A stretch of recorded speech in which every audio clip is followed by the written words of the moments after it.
Ну что, мамочки, в самом разгаре наше долгожданное якутское лето. Жарким солнышком, яркими цветами, сочной зеленью и назойливыми комарами, мошками и другими кровососущими.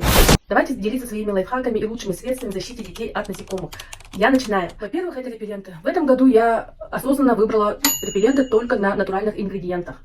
А еще я узнала, что есть такие браслеты специальные, надеваются на руку. Также есть наклейки. Они все пропитаны натуральными репеллентами. Специально для наших малышей, для Насеньки в первую очередь, для ее комфортного отдыха. Будь то у нас во дворе, на пляже, скоро начнется сезон купалок, где-то на пикниках, на выездах на природу. Мы купили вот такую москитную палатку. От комаров, от мошек. А вот так компактно она сложена в сумку. Очень легко устанавливается. Я показываю это на видео. Также легко собирается. Конечно, нужно приноровиться, но я специально вам показываю, как ее очень быстро собрать. Все эти чудо-средства и даже палатку вы можете найти в магазине Бэмби. В Бэмби, кстати, помимо всего этого, есть еще витамины, наши любимые мамские витамины с сайта iHerb. По самым низким ценам, с программой лояльности UDS. Так что подписывайтесь, отмечаю их под этим роликом.